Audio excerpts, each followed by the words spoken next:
Sura ya 5 verset 10. mstari wa 10. C'était un jour de sabbat. Ilikuwa ni siku moja ya Sabato. Les Juifs dirent donc à celui qui avait été guéri, Wayuda wanaambia ule aliponeshewa, c'est le sabbat. ni Sabato, Il n'était pas permis d'emporter ton lit. haikuruhusiwi kwako kubeba kitanda. Il leur répondit, Akawajibu, celui qui m'a guéri m'a dit, mwenye aliniponyesha ananiambia, prends ton lit et marche. beba kitanda chako utembee. Il lui demandait, Wanamuuliza, qui est l'homme qui t'a dit, ni nani mtu alikwambia prends ton lit et marche? beba kitanda utembee? Mais celui qui avait été guéri ne savait pas que c'était Jésus. Ule aliponeshewa kujua kusema ni Yesu, Car Jésus avait disparu de la foule qui était en maana celui. Yesu alipotea mwile makutano ilikuwa kwa Et nafasi. puis Jésus le trouva dans le temple Kisha Yesu anamkuta mwekalo, et lui dit, anamwambia, voici tu as été guéri, tazama umeponeshewa, ne pêche plus, usifanye tena de dhambi, peur qu'il t'arrive quelque chose de pire. kwa oga kusije kitu kibaya. Cet homme s'en alla et annonça aux Juifs que c'était Jésus qui l'avait guéri. Ule mtu anaenda kutangaza kwa Yuda kusema ni Yesu ndiye aliniponya. C'est pourquoi les Juifs poursuivaient Jésus. Maana ya ile Wayuda walimfuatafuata Parce Yesu, qu'il faisait ces choses les jours du sabbat. maana alifanya vile vitu siku ya Sabato. Mais Jésus leur répondit, Yesu akawajibu, mon Père agit jusqu'à présent. baba yangu anatenda mpaka hiyo wakati, Moi aussi j'agis. mimi vile vile. À cause de cela, les Juifs cherchaient encore plus à le faire mourir. Kupitia ile Wayuda walianza kutafuta tena mara nyingi juu ya kumuua. Non seulement parce qu'il violait le sabbat, mais parce qu'il appelait Dieu son propre Père. Hapana tu njoo alivunja Sabato, lakini njoo alikuwa anaita tena Mungu baba yake, Se faisant lui-même égal à Dieu. yeye mwenyewe anajilinganisha na Mungu. Jésus reprit donc la parole et leur dit, Yesu anabeba tena sauti, en anawaambia, vérité, je vous le dis, kweli kweli ninawaambia, le Fils ne peut rien faire de lui-même. mwana hawezi kufanya kitu peke yake, Il ne fait que ce qu'il voit faire au Père. anafanya mpaka kila anaona baba Et anafanya, tout ce que le Père fait, na vyote baba anafanya, le Fils aussi le fait pareillement. mwana naye vile vile anaifanya. Car le Père aime le Fils. Maana baba anapenda Il lui mwana, montre tout ce qu'il fait. anamuonesha vyote vile Et il lui anafanya, montrera des œuvres plus grandes que na celles-ci. atamuonesha tena matendo mkubwa kupita Afin hii, que vous soyez dans l'étonnement. munamna kusema mbakie mpaka Car comme mkushangaa. le Père ressuscite les morts Saa vile baba et anafufula wafu donne la vie, anawarudishia uzima, ainsi le Fils donne la vie à qui il veut. na ni vile mwana naye anapeleka uzima kwa ule Le anataka. Père ne juge personne, Baba asihukumu mais il mtu, a remis tout jugement au Fils, lakini alileta hukumu yote kwa mwana, afin que tous honorent le Fils comme ils honorent le Père. munamna kusema bote baheshimie mwana vile mwana anaheshimia baba. Celui qui n'honore pas le Fils Mwenye asiyeheshimu mwana n'honore pas le Père qui l'a envoyé. asiyeheshimu baba yule alimtuma. En vérité, je vous le dis, Kweli kweli nawaambia, celui qui écoute ma parole mwenye anasikia neno et langu qui croit celui qui m'a envoyé anaamini kwa yule a anayemtuma, la vie éternelle mu uzima et milele, ne vient point en jugement. A la vie éternelle eko na uzima et milele, ne vient point en jugement. asitakuwa mhukumu, Mais il est passé de la mort à la vie. anapita kurufa nenda kuzima. En vérité, je vous le dis, Kweli kweli nawaambia, l'heure vient wakati et il inakuja est déjà venu na imeshafika, où les morts entendront la voix du Fils de Dieu ile wenye kufa watasikia sauti ya mwana wa et Mungu, ceux qui l'auront entendu vivront. na wale wataisikia wataishi. Car comme le Père a la vie en lui-même, Saa vile baba eko na uzima peke ainsi il yake, a donné au Fils na vile aliipatia mwana d'avoir la vie en lui-même. akuwe na uzima naye Il ndani lui a yake, donné le pouvoir de juger alimpatia uwezo ya kuhukumu, parce qu'il est Fils de l'homme. maana iko mwana wa watu. Ne vous étonnez pas de cela. Musishangaa ile, Car l'heure vient maana wakati où tous inakuja ceux qui sont dans les sépulcres ile wale wote wanakuwa makaburi entendront sa voix watasikia sauti et en yake sortiront. na watatoka, Ceux qui auront fait le bien bale watafanya vizuri resteront pour la vie. watabakia njia ya uzima, Mais ceux qui ont fait le mal bale walifanya vibaya resteront pour le jugement. watabakia njia ya hukumu. Je ne puis rien faire de moi-même. Siwezi fanya kitu mimi mwenyewe, Selon ce que j'entends, kupitia ile nasikia je juge. na hukumu, Et mon jugement na hukumu yangu est juste. iko haki, Parce que je ne cherche pas ma volonté, maana sitafute mapenzi yangu, mais la volonté lakini mapenzi de celui qui m'a envoyé. ya ule alinituma. Bien-aimé Jésus, tu nous as aussi envoyé ce soir pour parler de ta part et pour écouter de ta part, Seigneur. Donne-nous le pouvoir de juger ce monde par ta parole, Seigneur. Quand le monde est jugé, il est condamné, il se retire des fils de lumière qui étaient longtemps restés esclaves des ténèbres. Laisse ce soir le pouvoir de jugement s'abattre dans ce lieu pour libérer tous les captifs d'Israël et les faire rentrer à la maison ce soir. Que la puissance de Dieu se répande dans ce lieu pour redonner la vie aux morts qui sont restés longtemps dans leur sépulcre. Que par la voix de Dieu, la lumière apparaisse et donne la joie à ceux qui l'espèrent. Au nom puissant de Jésus-Christ, nous avons prié. Amen. Amen. Nous répétons notre sujet. Tunarudilia kishina kietu. Vous devez naître de nouveau. Sharti muzaliwe upya. C'est la seule condition pour aller au ciel. Ni kanuni moja tu njia ya kwenda Vous kumbingu. pouvez être prédicateur comme moi, Unaweza kuwa mhubiri sabiye, visionnaire comme les autres, visionnaire. Il y a des visions, des prophètes. mwenye maonyo kama wengine. Toutes ces choses sont bonnes, Dieu les utilise. Bile bintu vyote viko vema, Mungu Mais anavifikisha. si tu n'es pas né de nouveau, Lakini kama uzaliwe upya, le ciel est ferme. mbingu yenye kufungiwa, Tu n'entreras jamais. hautaingia Tu kamwe. peux pleurer comme tu veux. Unaweza kulia vile Tu unapenda, n'entreras pas au ciel. hautaingia kumbingu. Pour entrer au ciel, Mungu kuja kuingia il faut kumbingu, mourir à la première naissance. ya afadhali kufa mkuzalika kwa Celle kwanza, qui vous a amené ici, ile limileta hapa dans le corps que vous avez. mumili ile mko nayo. Il faut mourir dedans Sharti mufe pour mule naître juu ya kuzalikwa dans le Seigneur. mu Bwana, Naître d'eau et d'esprit. kuzalikwa kwa maji na C'est roho. ce que Jésus avait dit. Ndio kile Yesu aliambia Nikodemu. Quand Nicodème vantait Jésus, Wakati Nikodemu alienda peko Yesu, il vantait Jésus. alianza kumtapa Il Yesu, disant que non, toi tu es le maître venu du ciel. asema wongo mwalimu anatoka Parce kumbingu, que personne ne fait ces choses. maana mtu afanya hivi vitu Si Dieu est avec lui, kama mtu ana naye, Jésus n'est Mungu pas ana naye. tombé dans ce fanatisme-là. Yesu akwanguke mwile Il a dit ces choses-là, c'est bien. vile vitu ni mzuri, Reconnaître que je viens de Dieu, c'est bien. kutambua kusema natoka kwa Mais Mungu ni vous mzuri. devez naître de nouveau. Sharti muzalikwe upya. Toi, Nicodème, tu dois naître de nouveau. Sawa vile Nikodemu alipaswa kuzalikwa upya. Amen. Amen. Sinon, le ciel est fermé. Kwa kule mbingu inafungiwa, Et il a posé la question, anamuuliza comment je peux naître? namna gani naweza Moi, kuzalikwa? je suis déjà vieux.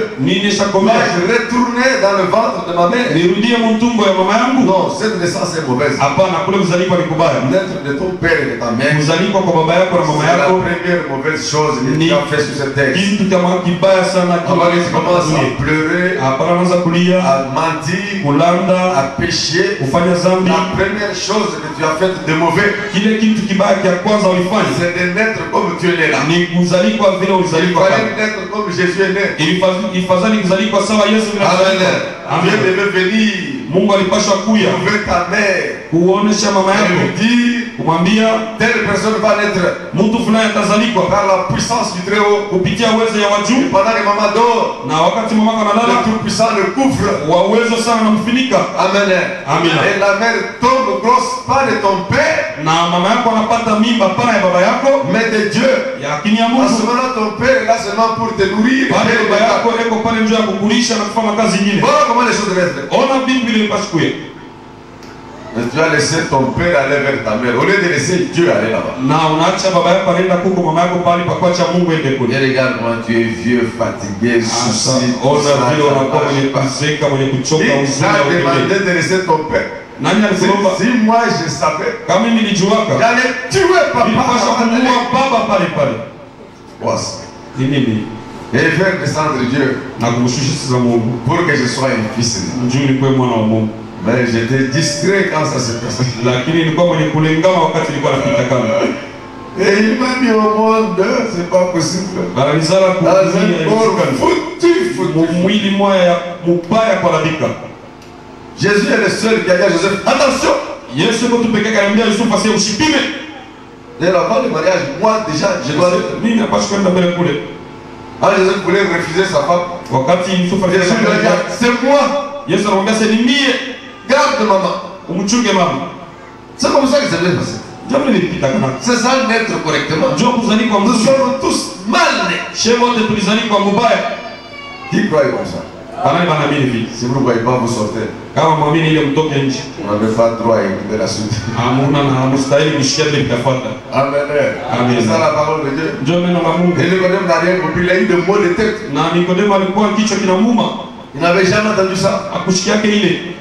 Il a posé la question, c'est là, comment cela peut être possible? Anauliza sasa, je, ile itawezekana? Allah Jésus s'est fâché aussi. Hapana, Yesu naye anashirika sana. Toi, tu es docteur d'Israël. Wewe huku mwalimu wa Et tu ne Israeli connais pas ces choses. na ujue hivi, Emporte le docteur. huku mwalimu mwenyewe Arrête d'enseigner. acha kufundisha. Ça, c'est cela veut dire. Ndio Yesu anakwambia. Et il est sorti Anatoka 0 sur 10. chijengo kwa 10. Ce n'était pas pour lui. Haikuwa yake. Amen. C'était pour la femme samaritaine. ilikuwa ni juu ya yule mwanamke Jésus Msamaria. est allé le chercher. Yesu alienda Jésus kutafuta. connaît ses enfants. Yesu anajua watoto Il yake. a la liste. Eko na ile Avec kitabu des noms. na majina. La première colonne c'est le nom. Mstari ya kwanza La ni deuxième majina. colonne c'est le jour où il va te Asa rencontrer. ile mstari ya pili ni La deuxième masiku. colonne c'est le lieu où il va te rencontrer.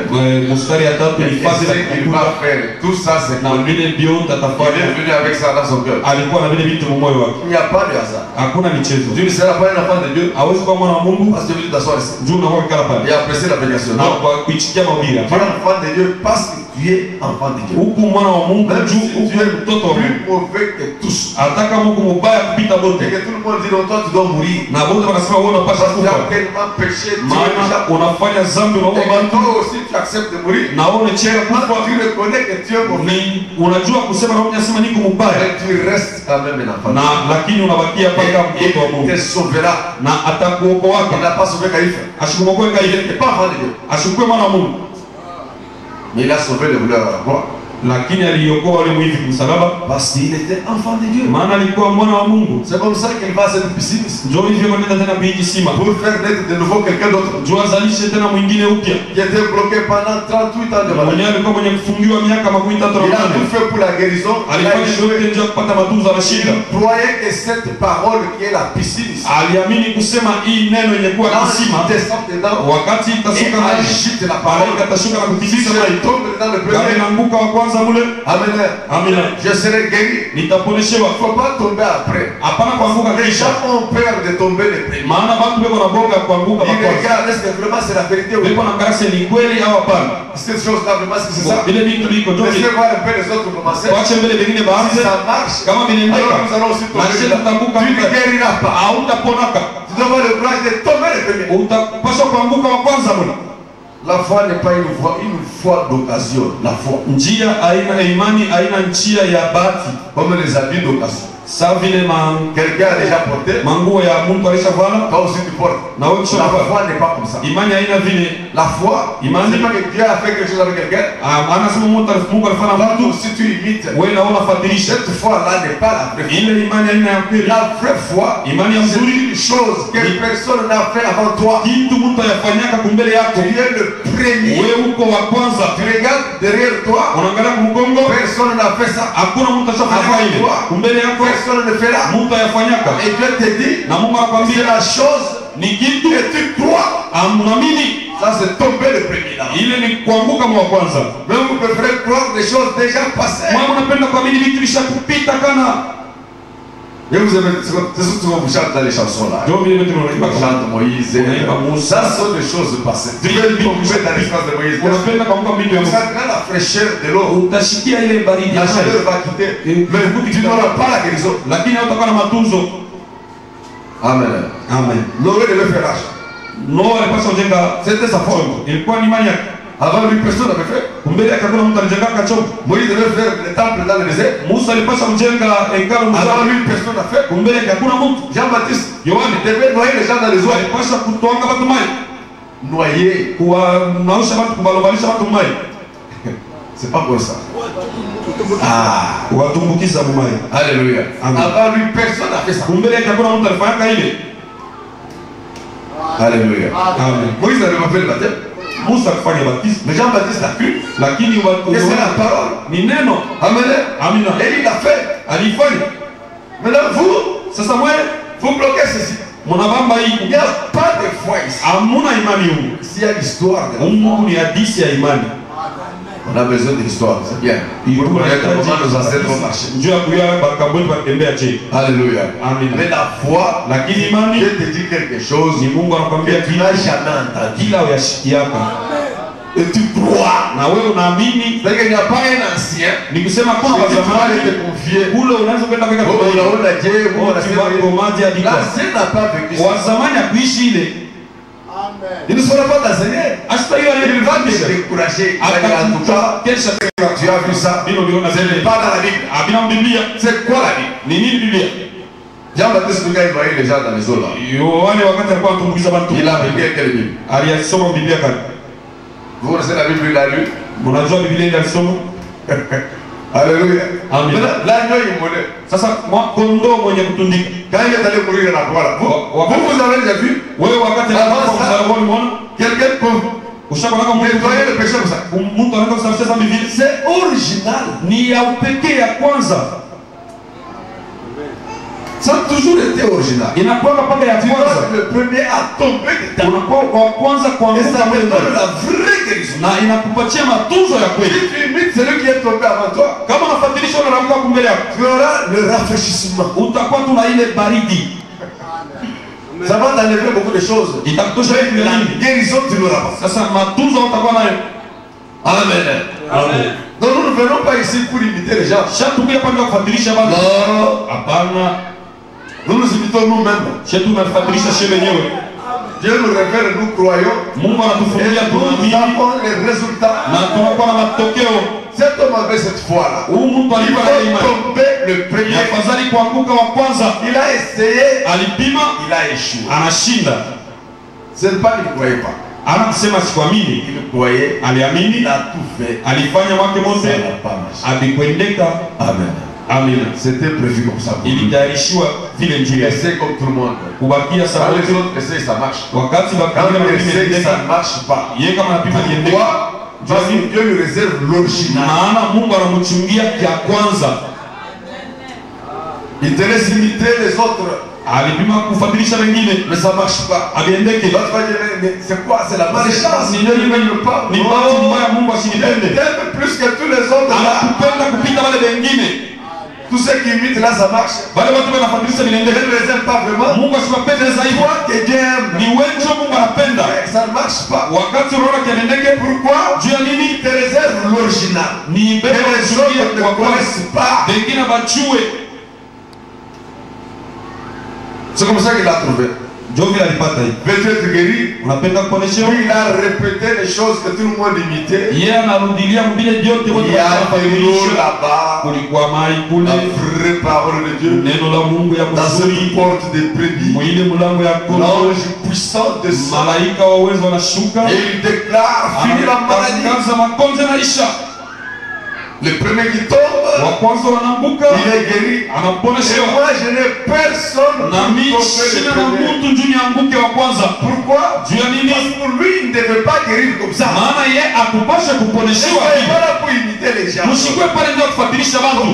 Déjà, ton visage n'est pas comme le visage de Uso yako bila ina sasa Dieu yako t'a mwingine. décidé différemment. Huku na hali yako ya ujue. Kama Mungu T'a destiné différemment. alikufuatula kwa Les namna yako. autres, Wengine il a aussi une façon différente Nasema de te conduire iko na vers lui. namna yako na wewe ya upekee ya kukuongoza. C'est ça que tu dois découvrir. Njoo ile unapaswa kufungula. N'imite pas tout le monde. Hapana kufuatilisha watu wote. Comme ça marche, Sababu vile ça vinaendeka va aussi marcher. na mimi vitendeke. Regarde, quand tu es original, Wewe uko wa kwanza, les autres sont des copies. bale wengine ni wakufuatilisha.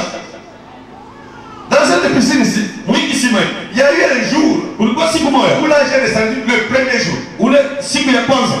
Et quelqu'un est tombé le premier. Na Mungu anakuwa anakuwa. Et il fut guéri. Anaponesha. Lui était l'original. Yeye alikuwa wa kwanza. Les autres, Wengine guérissaient par des copies. abalifuatilisha tu. Et il ne faut pas qu'il y ait une copie. Hapana kufuatilisha. Kwa kile cha kufuatilisha. Il faut que Dieu te crée aussi dans ta Ya façon. kwanza ni Mungu akumbe na wewe hali yako Et il ndani. a 38 ans Anafanya miaka makumi tatu na manane attendant qu'on lui fasse l'origine. juu achunge mamufanye akwe na yeye wa upekee wa kwanza. Alléluia. Amen. Et Jésus est venu pour faire cet original. Na Yesu anakuja kumfanya kule wa kwanza. Mais Dieu te guérit. Ama unapenda kuoneshiwa? Donc ce n'est pas toi qui prie, oh Dieu guéris-moi. Non, c'est Dieu Haya qui wewe te huku guérit. naomba Mungu niponeshe, hapana, ni yeye ndio atakukuta. Les prières, ça c'est la copie. Ile maombi ni Il faut kufuatilisha. prier, il faut faire des jeûnes. Ça c'est la copie. Ile ni kufuatilisha. Vous vous imitez entre vous. Mungu anafuatilishana Et katika vous avez ce que vous avez là. Bon, Mungu na ile Mais Mungu. dans l'original de cet homme, Asa upekee wa il n'y a mtu pas de prière. hamuna maombi. Il dort. Hamuna kitu hata kama Il croit kinampatia. que tout le monde croit. Anaamini vile Mungu Mais anaamini. lui, Dieu descend. Yeye ni Mungu anashuka. Veux-tu être guéri? Unapenda kuoneshiwa? Il n'a même pas besoin de savoir que c'est Dieu. Ashina tana mafaa ya kujua sasa ni Mungu. Est-ce que c'est Dieu qui fait ça? Ni Mungu anafanya hivi. Lui n'est pas ça. Yashina takuli. Pour savoir que c'est Dieu ou Juu c'est pas ajue Dieu. kama ni Mungu Est-ce que au c'est le na gars Mungu. qui pose la question? Shetani anauliza. Non. Hapana. Il n'est pas là. Ashina takuli. Qu'il croit, qu'il ne croit pas. Uamini ashamini C'est pour lui. ni juu yake tu. vous gémissez pour rien. Mungu na umizwa Quand moyo tu viens kwa de bure. prendre la chose qui t'appartient, Kama unafikia kubeba kitu kile même si tu la refuses, hata kama la unakikataa, chose te suivra. kile kitu kitakufuata. Vous croyez que les enfants d'Israël n'avaient pas de rivière dans la désert? Mnaamini kusema batoto wa Israeli abakupe na mitoni mujangwa? Il y avait une pierre qui produisait de l'eau. Mulikuwa ile chiwe ilikuwa na chota maji. Il n'y avait pas de des eaux. Amukwe maji ngule ya Et il mitoni. n'y avait personne pour rouler cette pierre-là. Akukwe muntu juu ya kuzungusha ile jiwe. Quand la nuée s'est levée pour marcher, Wakati wingi ilianza kusimama njoo kutembea, les gens se mettaient debout watu hao wanaanza kusimama, et suivaient la nuée. bego nafuata wingi. La pierre elle-même Na jiwe peke yake se mettait debout ilianza nayo et kusimama, commençait à suivre la nuée aussi. ilianza nayo kufuata Parce que nayo. les enfants d'Israël avaient besoin de cette eau-là. Maana watoto wa Israeli balitajia ile mai ile. On n'a pas mis de tuyauterie de la pierre, commencer à juste. Abakuweke mationi mu mabulongo njoo kusema kule kuliwe La ipeleke pierre mai. suit. Ribo liko Quand la nafuata. chose est pour toi, Kama kitu ni kyako, elle vient facilement, iko nakuwa teke teke tu gratuitement. na kwa bure. Même si tu la refuses, Hata kama unajikataa, elle te suit, itakufuata, tu vas la prendre. utaibeba. Veux-tu être guéri? Unapenda kuponeshewa? Oui, mais il Ndio. n'y a personne pour me jeter. Lakini hakuna mtu jua kunitupa kule. Prends ton lit, Beba kitanda et chako, marche. tembea. Alléluia. Amen. La chose qui l'empêchait de guérir, c'était celui-là. Kile kilimshindisha kuponeshiwa ni kitanda Mais lui ile. était le symbole de tout son problème. Kitanda kilikuwa ni alama ya mambo yake yote. C'est comme les combinaisons qu'on porte dans les hôpitaux là. Siku saa ile mankanjo tunavala kama hospitali. Les malades sont dans les hôpitaux, on les enlève des habits, on leur donne des habits. Wale ba mganga wanatoshaka C'est-à-dire mambo que tu es wanapo. malade. Nikise huku mgonjwa. Et l'hôpital lui-même, c'est une malédiction. Na hospitali wenye mbele ni laana. Et vous devez être des médecins. C'est Na quoi? mbona unapenda kwa Il n'y a mganga? qu'un seul médecin. Akupo tu ni C'est mganga le huyo. Seigneur Ni Jésus-Christ. Bwana Yesu Kristo. Brûler les pharmacies, consumer les hôpitaux. Mchome mafarmasi yote, Allez mchome chercher mahospitali. Jésus. Mwende mkatafute Yesu. Amen. Amen. C'est ça la vérité, frère. Njoo kweli ile ndugu. Prends ton lit là, le marche. Beba kitanda tembea.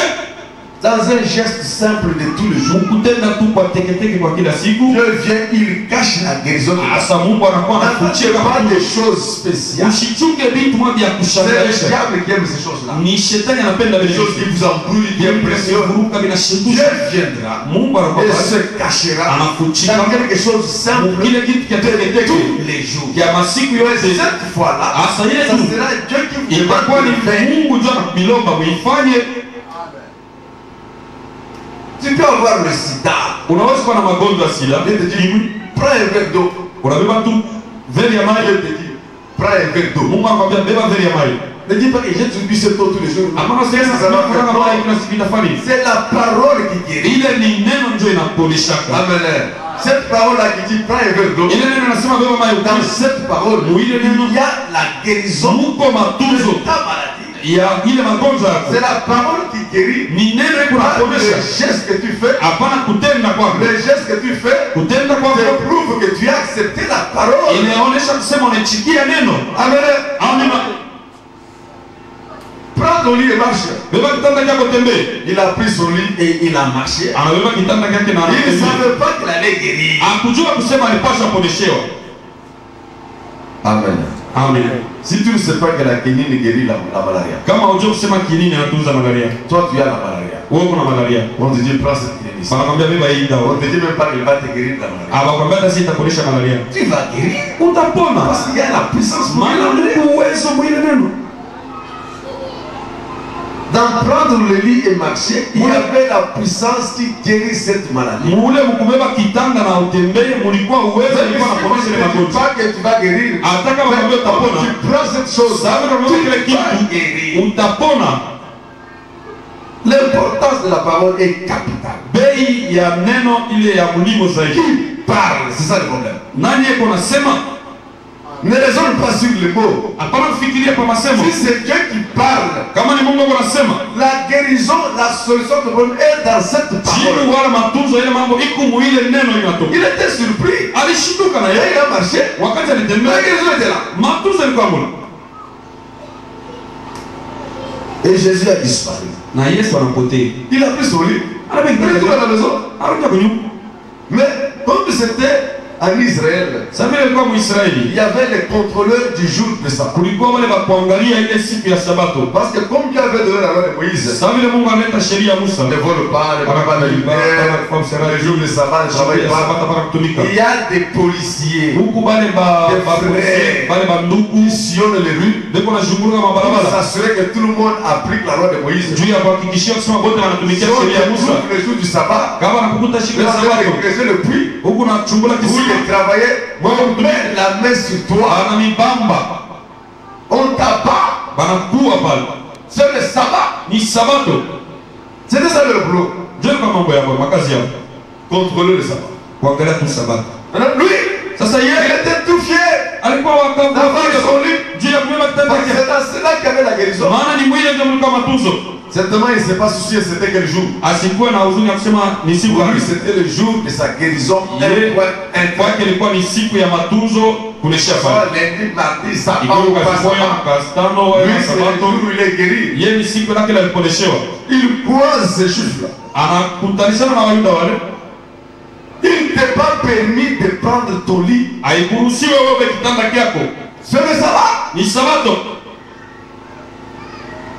Nous allons révéler le mystère du sabbat aujourd'hui. Tutafungula leo siri ya Sabato. C'est le sabbat. Ni Sabato. Tu ne peux pas prendre ton lit Hawezi kubeba kitanda kyako et marcher. na Non. utembee. Tu Hapana. peux marcher seul. Unaweza kutembea wewe mwenyewe. Mais pas avec ton lit. Hapana na kitanda kyako.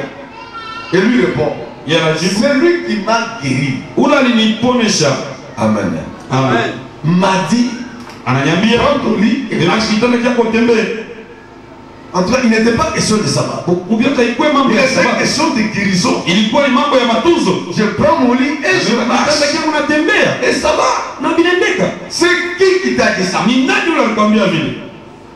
Lui, il leur a dit, c'est lui qui m'a guéri. Yeye anasema ula Moi, aliniponesha. je prends le lit et marche. Aliambia niwe kitanda nitembee. Il ne pose pas la question. Abaulize kusema Qui t'a guéri? nani alikuponesha? On ne pose pas comme ça. Abaulize vile. Qui t'a dit de prendre le lit et de Nani marcher? alikwambia wewe ubebe kitanda na utembee? Ils ne veulent pas voir la guérison dans cet acte-là. Abapende kuona mama matunzo mukule kutenda Ils kule. veulent voir la désobéissance à la parole du sabbat. Banapenda kuona kutokutii kuile kusema ya C'est Sabato. ça la ruse du diable. Jo ile bujanja wa shetani. Pour qu'on te fasse comprendre Juu kufanya et uelewe que croire na que uamini c'est le sabbat, kusema ni Sabato, tu reposes le lit. unatushusha kitanda, Quelle est la conséquence? ni matokeo Il kalile, tombe malade. unaanguka tena mgonjwa. Donc il voulait que cet homme reste malade. Kwamba lipenda ni mtu abakie mgonjwa. Mais il ne peut pas te le dire. Hawezi kukwambia hiyo. Parce qu'ils s'appellent des juifs. Maana banajiita Wayuda Mais ce sont des démons. ni mapepo. Ils devaient être contents Balipasha kufurahi parce que tu es guéri. maana unaponeshiwa Et se poser la question, na kujiuliza comment Dieu peut-il guérir le jour du sabbat? namna kanyoa unaponeshiwa Ils siku ya Sabato. comprendraient mieux ce que c'est le sabbat. Balipasha kuelewa mzuri Mais Sabato ni comme nini. ce sont des démons, Saa vile balikuwa ni mapepo, ils veulent te ramener dans la guérison. banapenda kukurudisha mule mu magonjwa, Ils brandissent le sabbat. banavunja bananyorosha Sabato C'est le pale. sabbat. Ni Sabato Tu ne dois pas guérir. hawezi kupona. C'est ce que cela veut dire. Comme c'est le Nikisema sabbat. nini sana ni Non, Sabato? non, attends que le sabbat passe. Tu vas guérir Mpaka après. Sabato ipite utaponeshewa siku ingine. Quand Dieu fait quelque chose dans ta vie, Wakati Mungu anafanya kitu maisha et yako que tu es convaincu que c'est Dieu, na unahakikishiwa kusema huyu ni Mungu. peu importe la manipulation des versets bibliques, Ingawa maandiko yote vile naweza kusema des autres qui étaient incapables de te guérir, ya wale wote walikuwa na wakushinda nguvu ya ne kukuponesha, les écoute pas. hapana kuwashikia. C'est le diable. Ni shetani Il ne veut pas reconnaître la guérison. apende kutambua Il matunzo, veut te faire nier ta propre guérison. anapenda ubishe ile matunzo Il ya est écrit, il est écrit, il est écrit. imeandikwa. Enlève ces choses-là. Tosha vile vitu Tu les écoutes. unawashikia, Tu récupères le diable. unamubeba tena shetani. C'est ça la ruse. Njoo bujanja bu. Tu dois croire. Unapasha kuamini. Amen. Amen. Même si tu n'es pas tombé dans la piscine comme tout le monde. Hata kama mwambie kisima sawa mtu wote. Alléluia. Amen. Et que ce qui s'est passé est particulier. Bon, na kile kinapitakana Et kitu ya ubebe. original. Na Mais, ya kwanza. mais comme c'est un quand tu es guéri, Sawa vile ni matunzo kwa. et tu crois que c'est Dieu, Na unaamini kusema huyu ni Mungu. reste dedans. Unabakia kule On ndani. ne sort pas de là. Abashi kutosha une manipulation des versets. na kutumikisha kwa maandiko. C'est lui qui manipule le verset là. Unatumikisha Il ne maandiko. fera pas te guérir. Asitaweza kukutunza. Alléluia. Amen. S'il avait mis son lit, Kama arudisha kitanda il yake, serait rentré à la piscine. alipasha kurudia kwa kisima Et il est tombé malade. na kurudia. Là, c'est celui-là qui l'avait dit, Ndio maana anamwambia c'est le sabbat là. leo ni sabato. Il allait le guérir. Alipasha Il kumtunza. serait resté là-bas. Alipasha Pour kubakia aller pale. le jeter le premier dans le... Njoo kwenda kulitupa tena wa kwanza mle mkisima. Et vous aimez écouter ça. Na mama unapenda kusikia nini? Dieu est dans les experts. Mungu eko mu maonjo. Amen. Amen. Authentifié par sa propre parole. Eko anajionyesha kupitia neno Et yake que lui-même te la révèle. na yeye anakuwa kuifunua. Pas tel que l'ancien viendra t'expliquer. Non. Hapana mzee fulani atakuwa C'est kukufasiria. Dieu qui Hapana. fait la chose. Ni Mungu C'est anafanya lui qui kitu. garde dans les Écritures. Ni yeye anaingia Et qui maandiko. prouve que c'est la parole. Anaonyesha kusema hili ni neno Et tu gardes cela. na unachunga hilo. Amen. Amen. C'est le sabbat. Ni sabato Il n'était pas permis. hairuhusiwi. Qui t'a dit de faire ça? Nani alikwambia ufanye hivi? Il ne le savait pas. Asikujua, Il a dit, je ne sais pas. asijue. Ils ont commencé à chercher. Banaanza Qui lui a dit? nani alimwambia? Qui était là quand on lui a dit? Nani alikuwa pale pale barabara? Personne. Jésus avait disparu. Yesu alipotea kupata mtu mmoja. Et l'homme est allé dans le temple. Na mtu Ça faisait 38 ans qu'il ilifanya avait. miaka 38 alikuwa kule. 38 ans. Miaka Dans la 38 maladie. mu magonjwa. Oh, d'adoration. Il est allé adorer. Pale alienda sasa kuabudu Et Jésus le trouve dans le na temple. Yesu anamkuta mwekalo. Amen. Amina. Voici, tu as été guéri. Tazama unaporeshewa. Ne pêche plus. Hapana tena De kufanya dhambi. peur qu'il t'arrive quelque chose de pire. Kwaoga kusije kitu kibaya tena. Cet homme s'en alla et annonça aux Juifs que c'était Jésus qui l'avait dit. Huyu mtu anaenda kutangaza kwa yule kusema Yesu ndiye aliniponya. Quand Jésus se présente à lui, Wakati Yesu anaonekana kwake, l'homme reçoit la réponse à la question. hasa mtu anapata jibu kuulizo. Qui t'a dit Nani alikwambia de prendre ton lit les jours ubebe du sabbat kitanda kyako siku ya Sabato et de marcher? na utembee? C'est quand on le trouve dans le temple, Ni wakati walimkuta on mwekalo, lui demande de ne plus pécher. banamlomba tena asifanye dhambi, Et lui comprend. na yeye anaelewa Ça, sasa. c'est un grand mystère. Asema huyu ni Bwana. Quand Dieu parle à ses enfants, Wakati Mungu anasema watoto les wake, choses sont codées. bintu biko nakamatiwa, Il ne pêche plus. hapana kufa dhambi. Pour que quelque chose de pire ne t'arrive pas. Njoo kwaoga kitu kibaya kisije. Lui comprend. Yeye anaelewa. Et pour ne pas pécher, Na njoo ya kufanya afin que la chose pire n'arrive pas, Munamna kusema kitu kibaya il faut kisije. aller dire aux Juifs. Ya afadhali kwenda kwa C'est Wayuda Jésus. kusema ni Yesu Amen. Amen. Il avait guéri. ndio alimponya. Et pourtant, Jésus ne l'a pas prononcé de sa bouche. Yesu asikuitangaze mkimo. Comment lui a compris ça? Namna gani alielewa hiyo? Dans la parole parlée, Muile neno ya il y a kusema, la parole vie. Mungu ile neno uzima. Il y en a qui disent que la parole parlée Huku wale wanasemaka neno est ya la kusema sémence originale. ni mbeko ya kwanza. Amen. Amen. Parce que quand Dieu parlait, Wakati Mungu alikuwa anasema pour que les arbres viennent, njoo michikuye, cette parole-là, Il on est lui vivant. dit que la racine soit. kama anasema kalanga iwe. Amen. Amina. Ça sort comme une parole de Dieu. Inatoka sawa neno la Et Mungu, entre dans la terre. inaingia Et mbulongo la racine sort. na kalanga Donc la inatoka. sémence première, Ni ile mbeko ya kwanza. amen, Amen. n'était pas un grain Haikuwe ni kambeko hapana. dans la main de l'agronome. Mu mkono ya mtu mwa kulima mashamba. C'était la parole de Dieu. Ilikuwa ni neno la Mungu. C'est pourquoi nous disons que la parole parlée par Dieu Ndio kwa maana tunasema neno yenye kusemewa est na la Mungu sémence ni originale. mbeko ile ya mwanzo. Et Dieu a vu que cette sémence-là, Na Mungu asema il ile va te multiplier selon ton espèce. utaanza kuzalana kufuatana na Je vile ne uko. reviendrai plus Mimi sitarudia pour tena prononcer encore. juu ya kutangaza tena. Toi-même, Wewe tu mwenyewe vas commencer à te multiplier. utaanza kulizana wewe mwenyewe. Tu récupères le grain, Unabeba kambeko dès que tu le mets dans la terre, wakati unakaa mbulongo, fais ce que Dieu avait dit là. unafanya kile Mungu alisema hivi. Que le maïs soit. Minji iwe. Le grain se multipliant. Mbeko inaanza Le grain kuzizana. devient le créateur de lui-même. Asa ile mbeko inakuwa ya kujiumba yo yenyewe. Quand Dieu te crée, Wakati Mungu tu anakuumba, fais le créateur de ta propre espèce. anakufanya na wewe uanze kuumba mpaka vile uko. Il ne viendra plus encore pour dire que le maïs soit. Non. Asitarudiaka tena kusema minji. Toi, le maïs, Ni wewe mwinji. comme le grain, quand tu te mets dans le sol, Wakati unakala tu mbulongo, te prononces. unaanza Et tu kujitangaza te sors. na unatoka hapo tena wa mingi. Je vous ai tout dit de prier beaucoup. Hein. Nimetaka sana kuomba mingi, Mais suivre, c'est pas facile. lakini kufuata haina teketeke. Alléluia. Amen. C'est ça. La parole parlée par Dieu. Et la semence ose. Et puis, l'original a commencé à se multiplier. Maintenant ici, quand vous écoutez Jésus dire, ne pêche plus, que la chose pire t'arrive. Quand il écoute ça, on ne va pas commencer à prier pour ne pas pécher. Il va dire aux Juifs, Jésus il a compris, allez témoigner. Que Jésus l'a fait, lui donne la force de ne plus pécher. Il faut témoigner. C'est ça le mystère. Mais tu peux sentir une guérison dans ton corps. Je te dis, saute et casse le tube. Pour témoigner de la guérison. Pour ne plus pécher. La force est en casser le tube. Alléluia. Donc tu peux sentir qu'il faut danser. Il n'y a pas de musique. Je suis en train de parler. C'est cette danse-là. Il y a la force. Moi, je suis en train de prêcher. Sur quelqu'un à la piscine. Toi, tu sens qu'il faut danser. C'est dans la danse qu'il y a la force. C'est lui qui va te dire non, on a se moquer de toi. Tu es une femme respectable. D'ailleurs, tu es grosse. Non. Celui qui te parle comme ça, c'est le juif. Il ne t'est pas permis de prendre le lit le jour du sabbat. Tout le raisonnement qui vous empêche de faire, dans ce qui a été dit, c'est ça la force.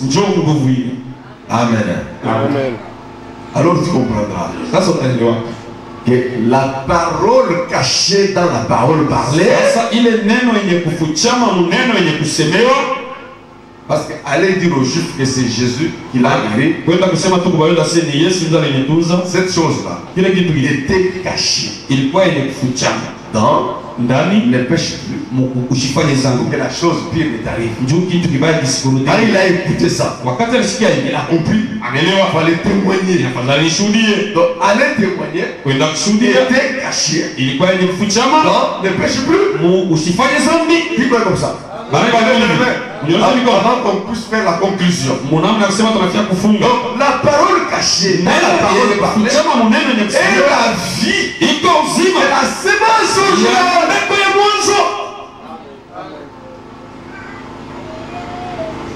Parce que quand les grains poussent et portent des feuilles et tout ça, pas dit ça. La veut dire que le Moïse soit. Tout ce que le Moïse fait là, la vie continue dans cette parole. Donc la véritable parole n'est pas la parole parlée. Parce que la parole parlée est une semence. La semence est un grain. Il y a la vie. Il y a la parole grain et la parole vie. La parole vie est cachée. C'est le grain. C'est que tu écoutes. C'est le grain. Mais ce que tu reçois, c'est la vie. Alors la parole cachée, la parole parlée, c'est la vie, c'est la semence originale.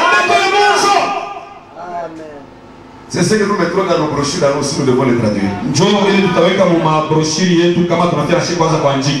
Alléluia. Amen. Et les gens qui ont la parole parlent seulement.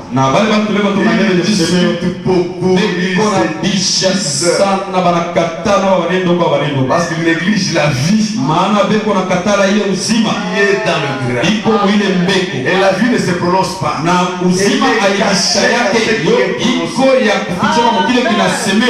Mais quand ce qui est prononcé atterrit en toi, comme le grain atterrit dans les sols, le grain pourri, la vie sort et te transforme à l'image de la vie. Et celui qui n'a pas eu ça ne comprendra jamais. Vous ne pouvez pas discuter sur ce que vous avez écouté. C'est la folie. Parce qu'on ne reçoit pas ce qu'on écoute. Maana tupokea kile tunasikia. Tunapokeaga uzima yenye kufichama kwa vile tunasikia. C'est ce que je voulais que les gens comprennent avant que je commence à prêcher. Njoo ile mimi nipenda bantu baelewe kumbele ya nini kwanza kuhubiri leo. Amen. Amen. La vie est cachée dans la parole. Uzima ni kufichama ndani ya neno. Et la vie c'est Jésus lui-même. Na uzima ni Yesu mwenyewe. La parole n'est que le corps. Neno ni mwili tu. Amen. Amina. Dans le problème est ça. Tunaweza kusoma sasa hivi. Cet homme s'en alla. Umuntu Et anaenda annonçant aux Juifs que c'était Jésus qui l'avait guéri. kusema ni Yesu aliniponesha. C'est pourquoi Ndio maana les Juifs poursuivaient Jésus. Bayuda walianza kumtafutisha Yesu. Parce qu'il faisait ces choses les jours du sabbat. Maana alifanya vitu siku ya Sabato. Si tu fais ces choses-là, Kama unafanya vile en vitu dehors du jour du sabbat, nje ya siku ya Sabato, ce n'est pas un problème pour les Juifs. haina mambo kwa Wayuda. Mais pourquoi Jésus ne faisait pas les jours en dehors du jour du sabbat? Njoo nini Yesu akufanya hii mabitu siku Parce ya que Jésus, lundi, il dort. maana Yesu mkazimoya ni mwenye kulala. Mardi ne fait rien. Mwana mkazimoya kazi ile faki. Mardi ne fait rien. Mkazita mposho Le septième jour, siku ya 7 il se met debout. anashimama yule. Il travaille sans relâche. Eko anatumika pasho kwachi. Pendant 24 il ne se reposait pas. Apumzika kile siku. Jusqu'à 1h du matin, dimanche, là, il se reposait. Dimanche, 1h du matin mjuma. Il connaissait les jours pour agir. Alijua siku ya kutenda. Amen. Amen. Et les autres, les jours du sabbat, Asa wengine siku ya Sabato ils poursuivent Jésus. asa beko na mtafutisha Il Yesu. dérange le sabbat. Maana eko na vuruga Sabato. Si Jésus dérange le sabbat, Kama Yesu anavuruga Sabato. ce sabbat-là n'est pas le sabbat de Dieu. Ile Sabato haina Sabato ya Mungu. C'est clair. Sio vile. Et ceux qui contrôlent pendant le sabbat, Na là, wale wanaangalia siku ya ce ne Sabato. sont pas des dieux. Abana ba Mungu. Quand Jésus vient, Wakati Yesu il anakuja vient seulement travailler les jours du sabbat. anapenda kutumika mpaka siku ya Sabato. Et les Juifs Bayuda le poursuivent banaanza dans les kumtafutisha jours du sabbat. mwile siku ya Donc Sabato. ces Juifs-là, Hao babala ce ne Bayuda sont pas des vrais Juifs. abana Bayuda ba kweli. Ce sont des démons. Ni mapepo hiyo. Quand Jésus vient sur terre, Wakati Yesu anakuja dans une chair, mumwili il n'agira que les jours du sabbat. alianza kutenda mpaka siku ya Sabato. Et le diable Na ne shetani sera pas ailleurs. akuwa nje, Il sera dans les Juifs. atakuwa ndani ya Wayuda. Amen. Amen. Amen. Ne le cherchez pas ailleurs. Usitafute kitu. C'est lui qui a tué Jésus. Ula ni wa Yesu. Il ne venait pas de loin. Akutokea mbali. Il était dans les Juifs. Alikuwa mubayuda. La Bible dit Satan, Biblia inasema shetani aliingia huko Yuda. pas en Pilate. Hapana huko Pilato. Pilate était saint. Pilato alikuwa mtakatifu. Alléluia. C'est Judas. Ni Yuda. Parce que Jésus a été envoyé chez les Juifs. Yesu balimutuma ni kwa Yuda. Pour l'embêter, il faut entrer dans les Juifs. Juu ya kuliarabisha ipaswa kuingia mpaka mubayuda. Si vous repérez Jésus fait chair, Asa kama mnamwangalishisha Yesu mwenye kufanya mwili. le diable n'est pas loin. Shetani ana mbali. Les Juifs. Mubayuda. Amen. N'allez pas les chercher dans les cachettes. Mshende kutafuta pale ba malawa. Dans les Juifs. Eko mubayuda. Et le rendez-vous, Sasa kwa kukutana c'est le jour du sabbat. ni siku ya Sabato. Lui il fait les œuvres. Yeye anafanya kazi Poursuivre wewe kwa mtafutisha. pour l'empêcher de faire les œuvres. Juu kwa mshindisha fanye Le kazi. sabbat. Siku ya Sabato. Mais c'est quel sabbat? Ni Sabato kanisasa. Alléluia. Amen. Parce que si vous voulez connaître le sabbat, Na kama napenda ya il faut Sabato. aller là où on a établi le sabbat. Mwende kule baliweka Sabato. La Bible dit Biblia inasema que la terre était informe et vide, bulongo bulikuwa pasio mfano couverte de ténèbres. bushakufunikiwa na ngiza. Amen. Amina. Et la Bible couvrait toute la terre. Na simu ilifunika bulongo bote. Une terre pleine de péchés. Sema bulongo wenye kuyala na zambi. Amen. Amina.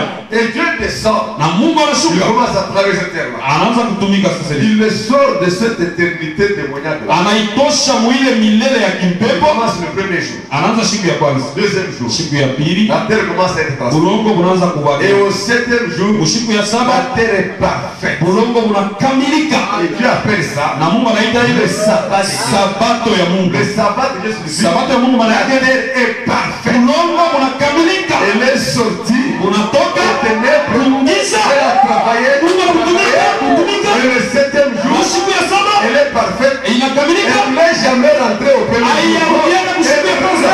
Inabakia pale. Mungu anapumzika Mungu juu ya lote. C'est ça le sabbat. Ndio sabato. Donc ce sabbat ici, où la terre est parfaite, n'est pas le sabbat où tu as 38 ans de malheur. 38 ans de malheur, de maladie, c'est le sabbat du diable. Où est-ce que tu fais ça dans la Bible? Le sabbat de Lucifer. C'est là où la terre était ténébreuse. Les ténèbres étaient à l'est. La terre obéissait à tout ce qu'il voulait. C'est ça le sabbat du diable.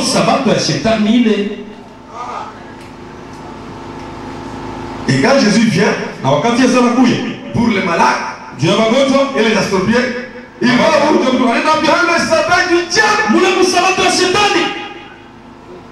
Pour manifester son sabbat.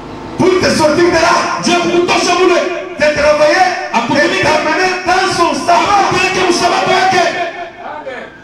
Donc les Juifs, les gardiens,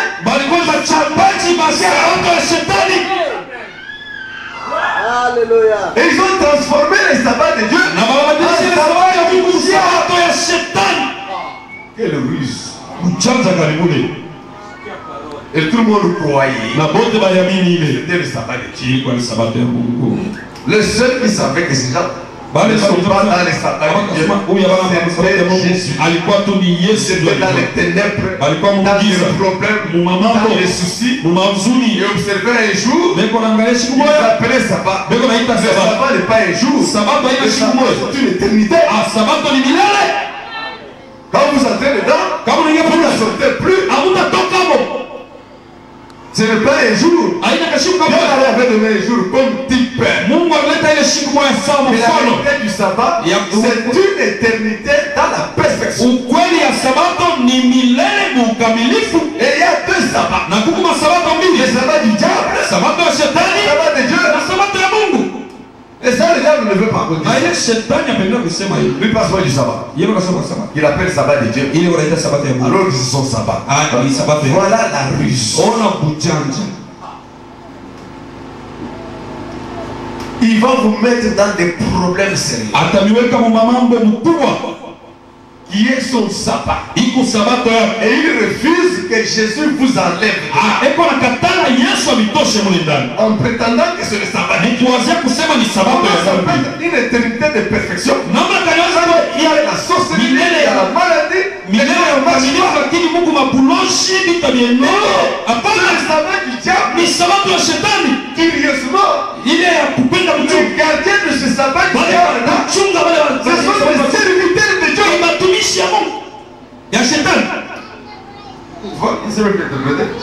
Tu as bien fait. Voilà. Amen. Les Juifs même qui étaient les gardiens de la parole. En lingala on dit Satana alambi bango.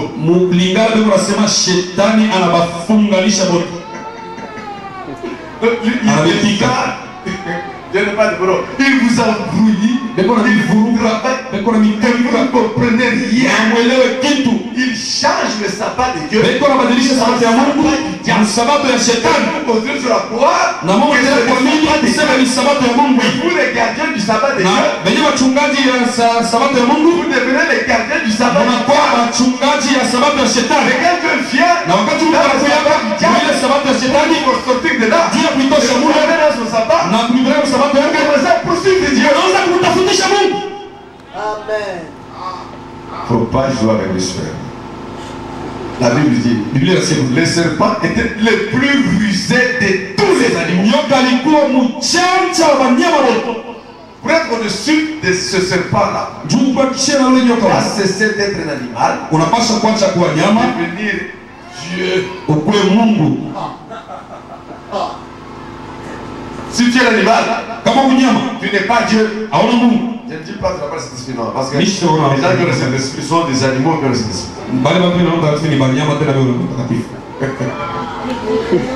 Je parle du vrai Saint-Esprit. Si Adam, qui était fils de Dieu, le serpent l'a eu. Nous devons reconnaître que le serpent était plus rusé qu'Ève. Il lui a dit que tu ne mourras pas. À l'habiller. Amen. Pour bien le marcher.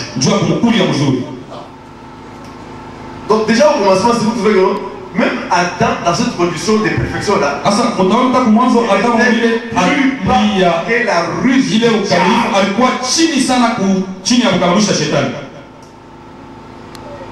Il faut être Dieu pour dépasser cette ruse. C'est comme ça que le serpent ancien, le diable, dans sa grande ruse, il a pris le sabbat de Dieu. Il en a fait son sabbat. Sans que personne ne s'en rende compte. Il a fait ça.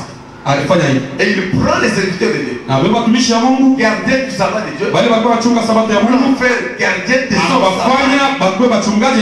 Et quand Dieu vient pour délivrer les enfants de Dieu, le sabbat,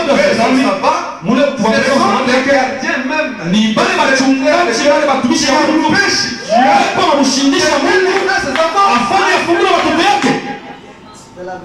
pensant qu'ils font la chose correcte, la ruse de Lucifer, il faut Jésus lui-même.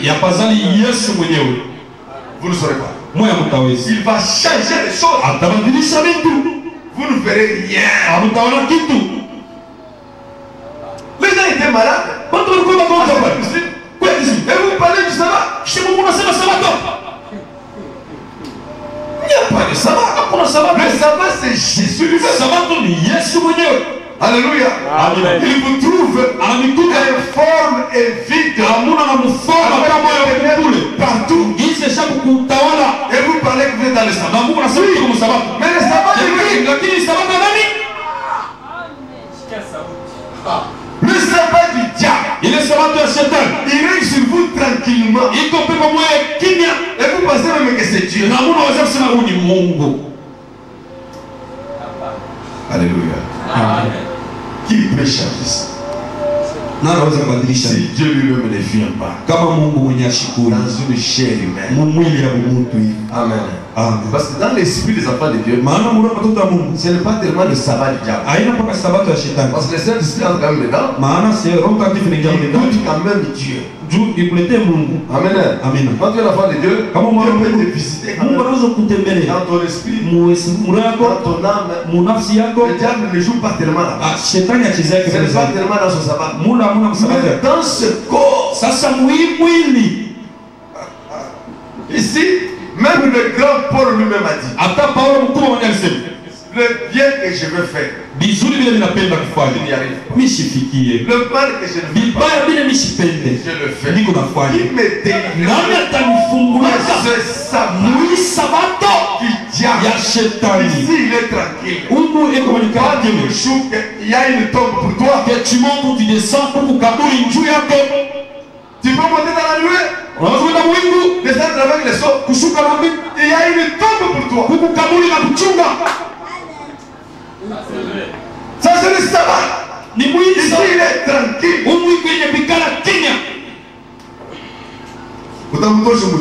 Tu vas les sortir ici comment? Ici. Dans ce corps. Oui. Le corps c'est un temps. Amen. C'est un temps. Ne wakati. Quand tu es Dieu malade, c'est dans ton corps. Dieu malade, c'est dans ton corps. Chaque temps que tu exprimes, le temps de ton corps, le vrai temps, le corps lui-même, il est la plénitude de tous les temps que tu as connu sur terre. Tous les bons souvenirs, tu l'as fait avec ton corps. Une sorte d'éternité. C'est une sorte d'éternité. Et ce qui est grave, c'est que même quand tu fuis avec ton esprit pour aller au ciel, le corps tourne. Amen.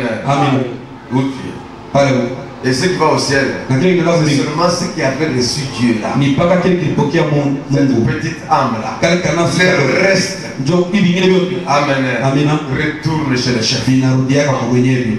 Et comme l'âme est partie, on prend un démon, on remplace là où l'âme était. Et tu restes dans une tombe unabakia mkaburi moja. Une tombe, c'est un corps. Kaburi ni mwili. Comme ça on met la carte d'identité là-bas. Ndio vile wanawekaka ile carte ya Une kujulisha. carte d'identité. Anaandika pale. Né, l'heure, Alizaliwa siku fulani. tel jour. Siku Pourquoi fulani. on ne met pas de père et de mère Njani anaandikake mtoto wa baba na mama. sur cette carte d'identité? Kuile carte ya Parce que le père et la mère, maana baba mwenyewe ni ule on n'a plus besoin de dire que hawana hata mambo ya kusema mambo.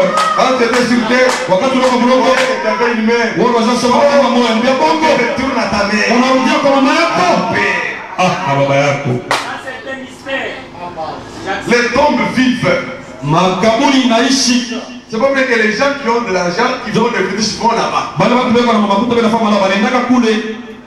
Ils vont les respecter. Bele na S'il makaburi. n'y avait rien, Kama mkweki. ils allaient faire quoi là-bas? Basi wanafanya nini? Ce sont des personnes. Ni bantu bale wale kala chakula. C'est là que tu comprends que le corps humain, Ndio maana nasema c'est mwili une maison. ni nyumba. Tu bouges, c'est un mensonge. On a Tu tellement es immobile. Huku wasio kuteka. Fin de fait, tu retournes à cette condition. Kumwisho yote utarudia mpaka mwili hali ya shoku Une teka. maison immobile. Nyumba ya shoku L'esprit teka. à l'intérieur Na roho nenda. sort. Ikuna toka. Comme il sortait toujours. Sasa vile kaanza kutoka. Si c'était un fils de Dieu, pas de problème, tu as fait avec ton homme, tu es parti, oui. Quand on t'a remplacé, Kama ulikuwa mwana wa Mungu unakimbia na nafsi yako nenda, lakini wanakukombola. le monde dans un corps. On prend le Saint-Esprit, on met là-bas. Banabeba mumwili yenye kufa banabeba À la mtakatifu. mort, Dieu chasse l'âme d'un enfant de Dieu du corps. Bim. Kule kwa makaburi Mungu anafukusha Et le reste qui retombe. kile kinabakiaka kile kinarudia. Les démons du cimetière occupent. Ile mapepo ya makaburi inabeba. C'est pourquoi quand tu vas au ciel, tu ne peux pas arriver là où Jésus est vraiment. Njoo kwa maana kama unaenda kumbinga, wazi kufika kule Yesu Parce que yuko. tu n'es pas allé réellement, vraiment. Il y a quelqu'un de toi encore qui reste. Maana aukwende tu lote kuku mtu mwana rakia Il faut la résurrection des morts. inaanza kufufuko ya wafu. Une puissance qui descend.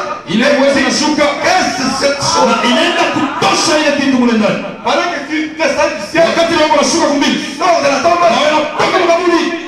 Tu as un nouveau corps. Unapata mwili mpya sasa.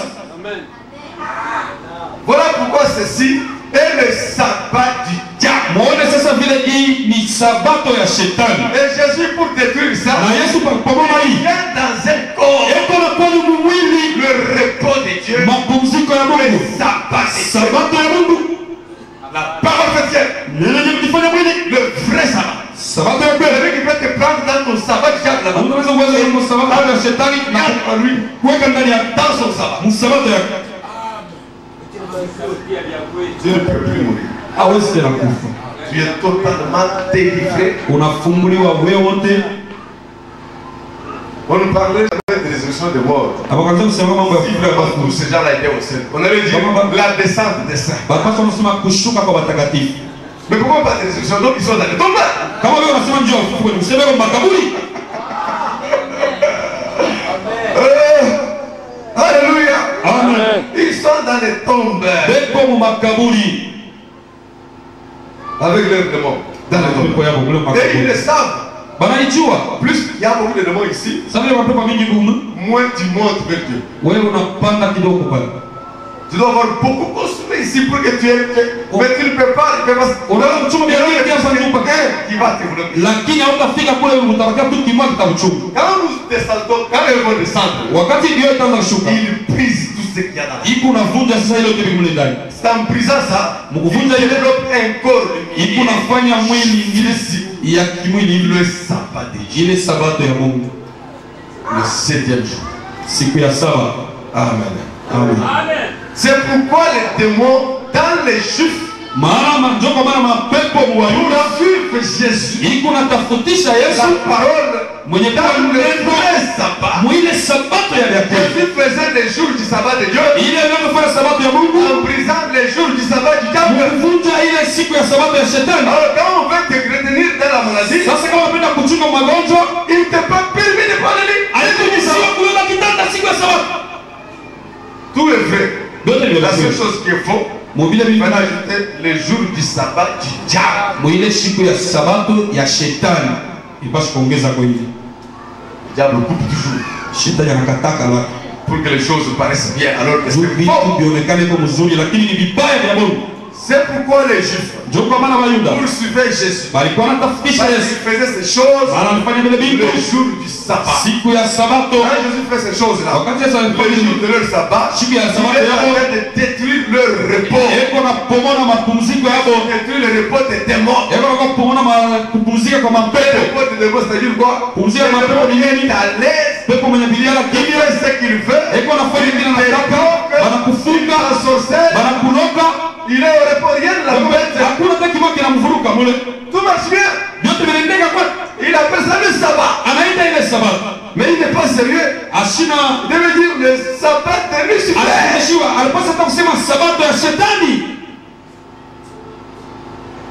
Il n'y a que la nouvelle naissance qui te déterre de ce sabbat du diable. Pour t'amener dans le sabbat de Dieu. Maintenant ils ont poursuivi Jésus. Amen. Mais Jésus leur répondit. Bon, vous pensez que quand quelqu'un te poursuit, toi tu vas répondre. Amen. Tu ne peux pas répondre. Tu peux sortir courir. On ne t'attrape pas. Ou alors faire face. Mais quand on dit que Jésus leur répondit, on ne les poursuivait pas en courant. C'était des paroles méchantes. Il parle. Il n'est pas permis. Un démon sort de cette parole.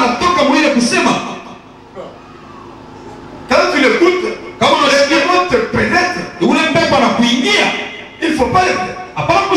Parce qu'une fois dedans, la bataille commence. Elle devient fort pour les sortir de là. Amen. Qui est celui-là? Il sait qu'il y a des bandits armés dehors. Il ouvre quand même la porte. Il entre dans la maison. Parce qu'il est fort. Il a aussi des armes. Même s'il y a des armes. Est-ce que tu vas ouvrir la porte? Alors pourquoi vous écoutez? Non, donc tu vous prêchez la vie. Tapez ces gens, n'écoutez rien. Chassez-les dehors. Tu t'assois pour écouter. Ils entrent. Amen. Les gens sont créés à l'image de Dieu. Dieu est la parole. Nous sommes des paroles. Dans le corps. Quand nous parlons, nous sommes comme des paroles. Quand nous sommes des anges ou des démons, nous portons comme des paroles. Quand un démon parle, c'est une parole démoniaque qui sort, c'est un démon.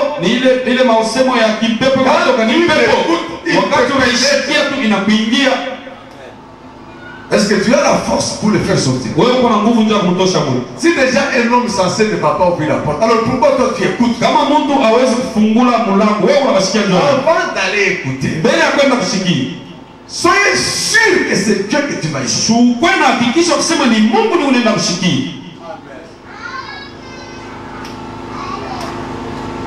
Moi aussi, quand je venais de naître, je n'allais même pas étudier. Parce que aller à l'école à 8h et sortir à 18h. Sept professeurs, 7 démons.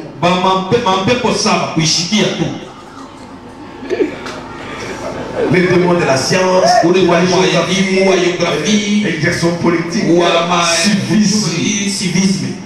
Ces gens-là, quand ils parlent, ils sortent de vont pénètre avec leur impudicité, leur magie, tout ça. Et dans la ruse de l'éducation. Et à la fin, on te donne le diplôme de tous les démons que tu as quittés. Oh, diplôme d'État. C'est diplôme d'État. Vous lui échouez. Alléluia. Oh, j'ai échoué. Dieu t'a sauvé. Dieu n'a pas voulu contrôler le diplôme des démons. Ces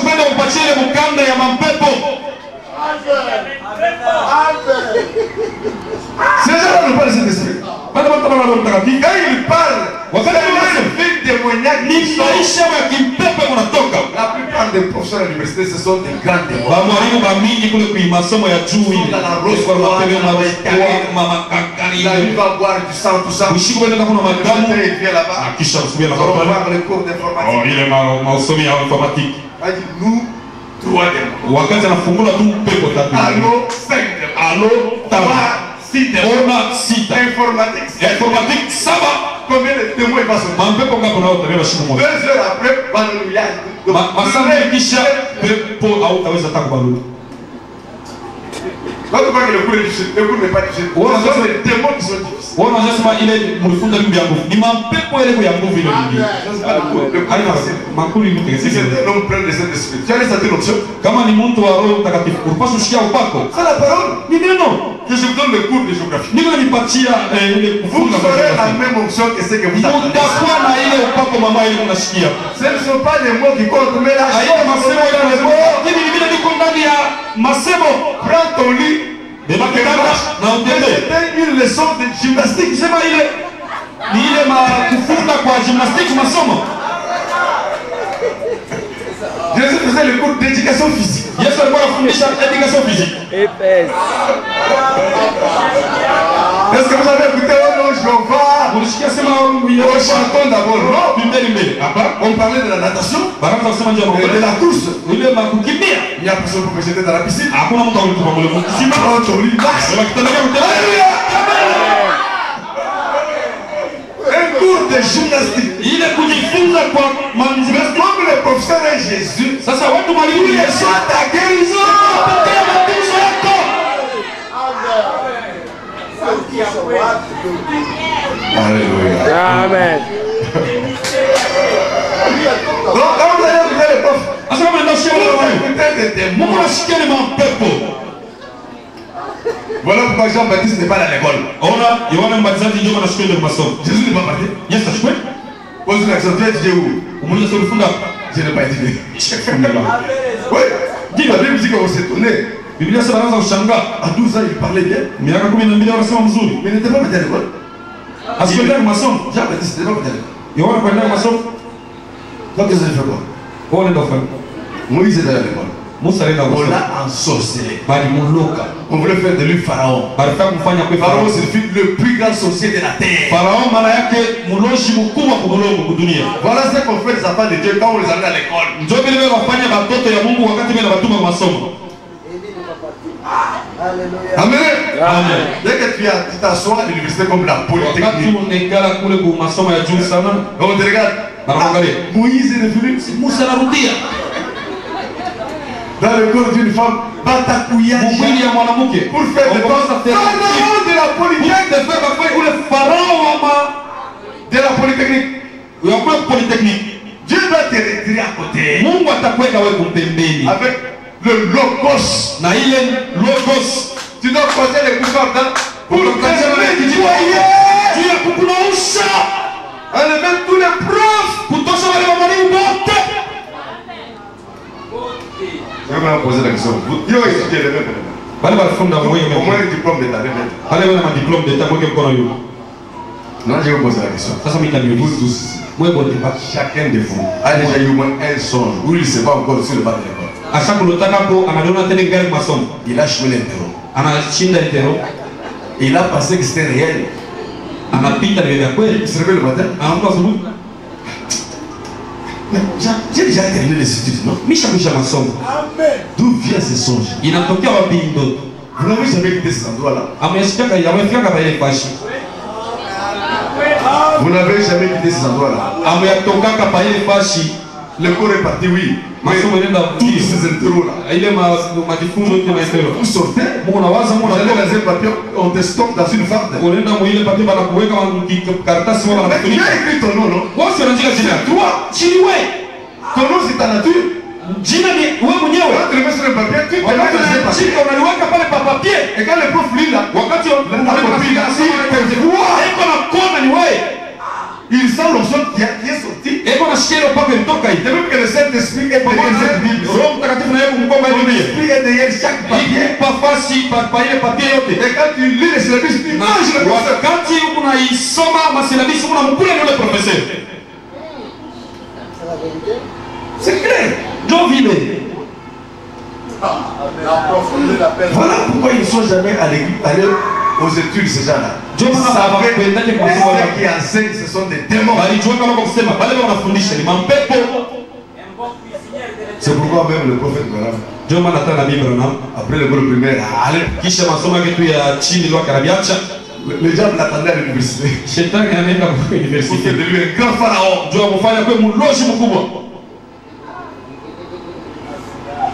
Alléluia. Donc ces gens-là parlaient. C'est les jours du sabbat. Ils ne sont pas déranger le sabbat. Ils ne sont pas permis. Non, c'est le sabbat du diable. Jésus me rend repos à cette poursuite-là. Nous commençons dans la prédication d'aujourd'hui. Nous embarquons au bord de ce secours. Soyez bien assis, nous commençons. Mon père agit jusqu'à présent. Donc ce n'est pas le sabbat de Dieu. Dans le sabbat de Dieu, Dieu se repose. Dans le sabbat du diable, Dieu agit. Pour sortir du mal. Mon père agit jusqu'à présent. Moi aussi, j'agis. Je n'agis pas seul. Quand vous me voyez agir, avant que je puisse agir, mon père a agi d'abord. Il agit, je vois. Et il agit aussi à cause de cela. Les Juifs cherchaient encore plus à le faire mourir. Non seulement parce qu'il violait les sabbats, mais parce qu'il appelait Dieu son propre Père, se faisant lui-même égal à Dieu. Il n'y a personne qui va violer les sabbats. C'est Dieu lui-même. C'était ça au commencement. Et si tu violes les sabbats du diable, donc tu combats le diable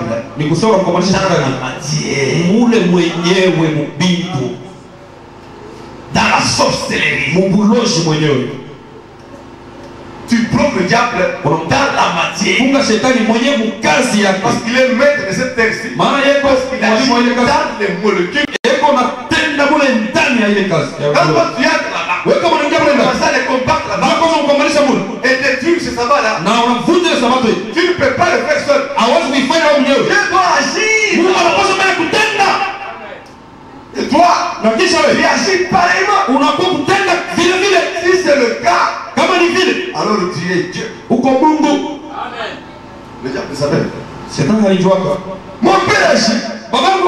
Moi j'agis aussi. À cause de cela. Parce qu'il a dit que son père agit. À cause de cela, le diable cherche à le faire mourir. Que cette chair meure. Et Dieu retourne en esprit.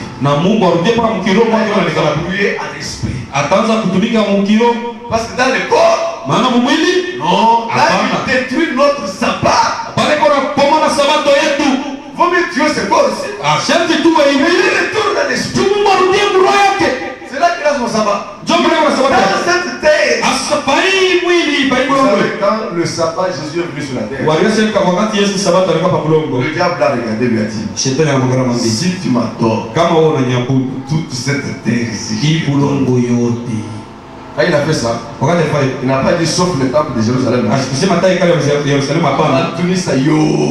Tous les églises, les pasteurs jettent les pasteurs, les brebis jettent les taureaux. Et on ne va pas te crucifier. Si tu ne m'adores pas, c'est même le temple de Jérusalem qui va te crucifier. Parce qu'il m'appartient. Jésus a dit à Caïphe, vous avez pour père le diable. Qui lui savait quoi dans la Bible? Donc les sacrificateurs même qui tenaient le temple entre les mains,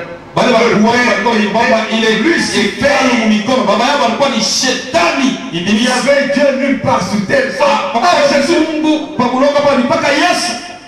En train de chercher ses enfants, là chez le diable. Et il descend dans un corps qui est le sabbat de Dieu. ilikuwa sabato ya Mungu pour détruire le juu ya sabbat. kubomoa sabato ya Quand le shetani. diable est maître, Mule shetani kwa Mungu na vyote Dieu vinataka descend là. anashuka mule. C'est une bataille dans des molécules des individus. Ni ile bukovi mule ndani kabisa Dans la terre, Mu- dans les muloko, mule tombes, dans makaburi, des arbres, mamichi, dans la politique, mu dans machumi, l'école, mu tout ce qui était. vile vyote viko bulongo. Dieu entre tes temps. Mungu aliingiaka mule ndani. Vous êtes bien enfant de Dieu, Hamuna mtoto wa Mungu avec un Saint-Esprit en vous, na yeye Roho dans Mtakatifu votre ndani esprit, mule et mroho votre vie matérielle, na maisha ya est kimwili entre les mains du diable. iko mikono ya shetani. Vous souffrez pour manger, Mungu anatesa njia ya kulia, vous êtes sorcière, Mungu baloshi, ce temps est terminé. ile wakati naisha. Quand Dieu descend, Wakati Mungu anashuka, il vient pour les sabbats du diable. kwa kuanzia sabato ya shetani. C'est pourquoi il travaille les jours de sabbat. Ndio kwa maana wanatumika siku ya sabato. Ton père qu'il est venu pour ces jours-là. Juma ile kusema yeye alikuwa tu njia hii siku. C'était un jour physique. Ilikuwa ni siku ya kimwili. Quelqu'un observait. Bado wanaanza kuangalia hiyo. Amen. Amen. Comme tu observes ton corps dans le malheur tous les jours. Sasa vile uko unaangalia mwili yako mu mateso ya kila siku. Tu étais joli à 18 ans et tu es Ulikuwa vieille à 50 uzuri ans. sana wakati ulikuwa na miaka Tu 18 hapo maîtrises unasema rien. hauna tena Et la tombe t'attend. na kaburi inaanza kuchunga. C'est là que Dieu entre. Ni mule ndio Mungu yuko anaingia. Et ce qu'elles vont chercher à faire, Na kile kufanya c'est de le tuer. ni kumuua. Il dérange le sabbat. Ndio nafuruka sabato. Amen. Amen. Qu'il aille travailler dans les autres jours. Enda katumike mama siku nyingine. Les jours de l'esprit, le premier Masiku jour, ya le roho ya deuxième jour. kwanza ya pili ya Mais tatu. quand Dieu atteint la perfection, Hasa kama Mungu anakamata tu il kamilifu est dans la matière. pale uko ni mubitu. Alléluia. Amen. C'est le 7e jour, Ni siku ya saba. le jour naturel de Dieu. Siku ya kimwili ya Mungu Il mwenyewe. descend jusque dans les molécules. Eko nashuka mpaka mule Dieu ndani. veut que ton corps Mungu anafanya mwili yako soit fait de la parole de Dieu. ikwenye kufaniziwa na neno la Tout Mungu. ce que papa et maman t'ont donné, Bila mtu mama na mama alipatia te mettre dans le sabbat du juu ya diable. kumweka msabata shetani. Fais détruire ça. Eko na wako pomona ile. Et à la place, Na pafasi ya ile un autre corps, anakupatia mwili un ngine mal physique, ya mzuri ya kimwili. dit, Ya kile c'est la kutoka parole que tu écoutes. neno ile unashikia. La parole que tu écoutes, Ile elle te pénètre. wakati unakiingia Cette parole, ile neno unaishikia. elle devient Inakuya une nouvelle molécule. ile vya ndani vya sasa. Pas seulement un nouvel esprit, Hapana roho ya sasa hapana. une nouvelle chair. Kwa mwili ya sasa Cette au monde, unaweza kuzala c'est la parole. Mungu nena. Amen. Amina. C'est la parole de Dieu. Kupitia neno la Mungu. Cette au monde, Mungu anakuzala. c'est-à-dire, Ni kusema c'est la parole de Dieu. kupitia neno la Mungu Dieu sort une âme pour toi. Mungu anafanya C'est la parole de Dieu. Mungu neno la Dieu sort Mungu. un esprit. Mungu C'est anakuzala. la parole de Dieu. Kupitia neno Dieu sort un corps. Mungu anakuzala kwa neno mwili. Toi, tu t'assois là-bas. Wewe kala Quand tu pale. écoutes, Wakati tu unashikilia reçois un esprit. unapokea roho na mwili na mwili ngine. Tu reçois tout. Unapokea vyote. Tu es déraciné du sabbat du diable. Tukuliwa mwe msabato wa shetani Et placé na wanakuweka dans le sabbat. msabato ya Mungu. Mon père agit. Baba yako wanatenda C'est le travail de Dieu ni kazi ya Mungu dans le spirituel. mukiro.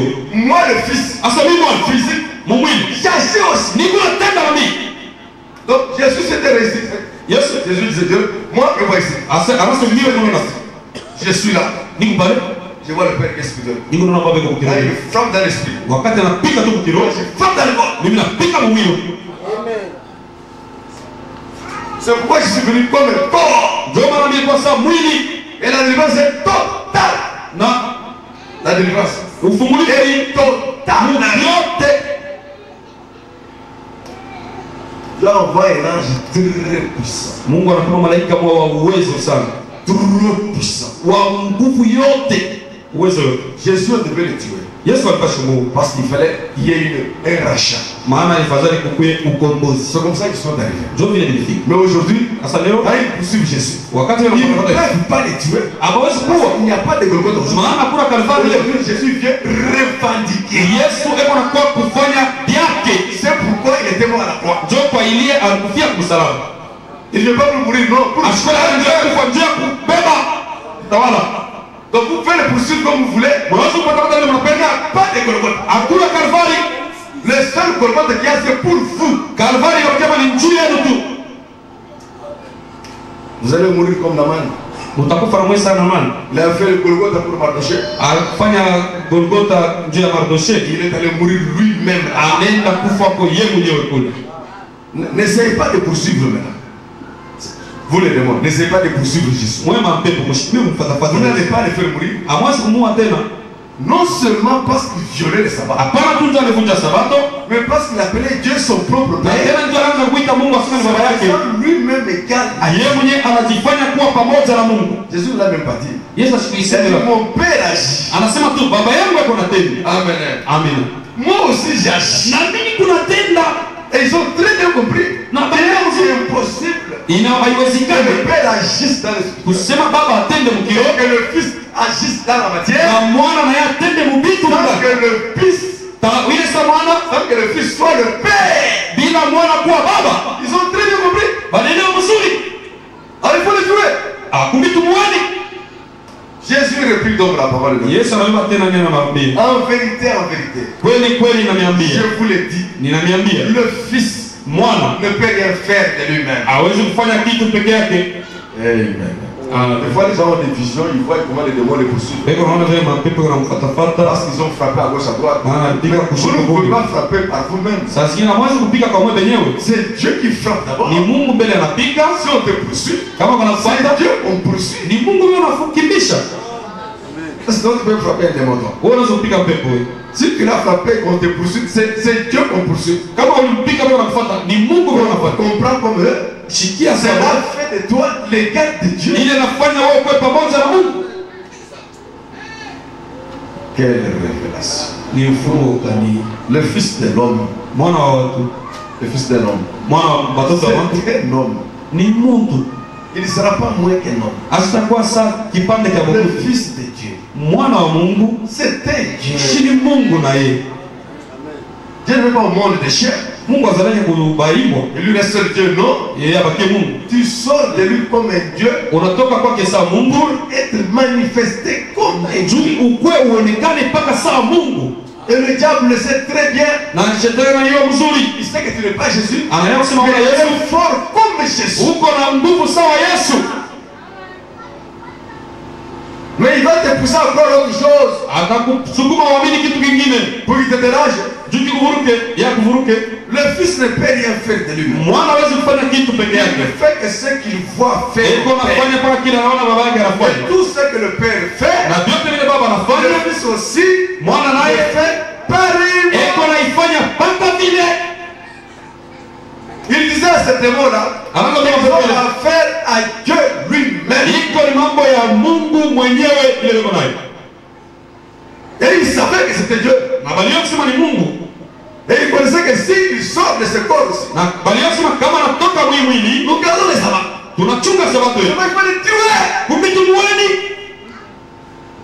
Mais ça ne peut pas marcher. Si Dieu leur fait ça, vaut mieux qu'il reste vivant pour vous. Ah, il est mort à la croix. Ils se sont réjouis pendant 2 jours. Ils pensaient que c'était fini. Ils ont regretté de l'avoir tué. Quand Christ est sorti de là avec tout cela, les démons ont fait la réunion. Qui l'a amené ici? Qui l'a amené ici? Ils ont dit à Lucifer, toi aussi tu étais dedans. Alors tout le monde est entré. Juste que l'adjoint de Lucifer s'est mis debout. L'adjoint de Lucifer. L'adjoint. Ah, il s'est mis debout. Il a posé la question au démon. Qui n'était pas en Christ ici? Nous tous nous étions dedans. Même le maître. Qui l'a amené ici? Nous on pensait que le plus rusé de tous les rusés allait avoir affaire. Mais nous avons choisi quelqu'un de plus rusé. Et l'animal le plus rusé de tous les animaux. C'est Dieu. Alléluia. Amen. C'est l'Éternel lui-même en action. Ni wa milele yeye mwenyewe Que katika ça ne vous tendo. fasse pas peur, c'est le temps de Dieu. Ni haikufanye boka ni wakati ya Mungu. Non, écoutez la suite. Mshikie vile anafanya. Tout ce que le Père fait, Vile vile baba anafanya. le Fils aussi le fait. Mwana na yeye anaifanya vile vile. Car le Père Maana baba aime le Fils anampenda mwana. et lui montre Anamuonesha ce qu'il fait. vile vyote anafanyaka. Et lui montrera des œuvres plus grandes Atamuonesha tena vitu vingine que vikubwa celles-ci, kupita hii. afin que vous soyez dans les Juu mwe mubakie mpaka mkushanga. Dieu prépare des œuvres pour étonner Mungu Lucifer. eko na chunga mabinti na tayarisha vitu njoo kumshukisha Lucifer devant les shetani. démons, Kama Mungu Lucifer shetani devant les démons, il passe pour celui qui connaît tout. anawazia kusema eko mwenye kujua vyote. Il fait des calculs, ça marche déjà. Wewe asikaendeke. Allez attraper tel, on a Mwendo mambo fulani marabamba. allez attraper tel, on Mwendo a mambo fulani marabamba. même les grands serviteurs Hata attrapent, on attrape. watumishi wakubwa marabamba. Alors il a une renommée terrible. Sasa hiyo na ile kavumu mkubwa Non, shetani. lui c'est terrible. Aliye mwisho. Mais maintenant Dieu il voit tout ça. Oh, Mungu anaangalia vile vile. Il va dans son labo, il prépare des œuvres Eko natayarisha makazi. pour que Lucifer s'étonne. Njoo shetani ashangaa. Et il oublie même qu'il est le chef. Ah, ça, on sait pas le chef. Quand le chef, tout ça, quand il y a un problème là, il est que il dit bon, ça va, il n'y a pas de problème. Vous tous vous paniquez là. Wakati wote mnashtuka On va pale. trouver la solution. Hapana, utapata jibu. Il trouve la formule, ça marche. Pata njia vile ndio. Ah non, il est chef. Oh, eko chef. Maintenant, cette fois-ci, Sasa hapa Dieu a préparé des œuvres. Mungu anatayarisha makazi. Quand il fait, Wakati ataifanya c'est Lucifer qui s'étonne. ni shetani ndio atashangaa wa kwanza. Il oublie que c'est lui le chef. Anasema kusema hiyo Et chef. il commence à vous poser les questions. Anaanza kuuliza sasa mama pepo mama. Comment est-ce que c'est possible? Binawezekana hivi je? Et le monde regarde. Mambo ya kazi. Si le chef nous pose à nous des questions, Kama mwenye kichwa ketu qui a anatuuliza. la réponse? Kukujibu. Qui a la réponse? Nani Lui anajibu? lui-même, lui qui a tout répondu. Yeye anajibuaka. Dès qu'il trouve les solutions, Bon, il trouve les solutions. anapata jibu. Il commence aussi à poser des questions. Anaanza sasa yeye kuuliza. Il y a des réponses. Il n'y en a pas. Kuna jibu. Ils sont totalement aveugles. Beko Ils bipofu. ne savent pas ce qui se passe. Abajua nini inapitakana. Mais ils sentent leur fin. Lakini wanajua mwisho wao. Amen. Tout ce qu'ils font, c'est la mascarade. Bila Le diable. ni kushikishwa na shetani. Amen. Amen. Qui est ici quand je dis que je proclame congé des sorciers? Nani alikuweka pale alisemaka mimi natangaza mwisho wa baraza. J'ai déjà oublié ça. Mimi sawaka J'ai hiyo. prié la nuit vers minuit à la maison. Nilianza kuomba katikati ya Un usiku nyumba. sorcier est tombé sur mon doigt. Muloji mwana kwa malata yangu. Tunakuga na kutoka pale sawa tuone. Il a marché à pied là. Anatembea na mkono Je pale. me suis rappelé de ce qu'il avait causé ici. Mimi nakumbuka sasa mimi nilingiliaka. Il s'est demandé, mais Anajiuliza. il a tout à fait. Je passe Le aujourd'hui. aujourd'hui c'est quoi? La parole avait été prononcée. Ile neno litangaziwa.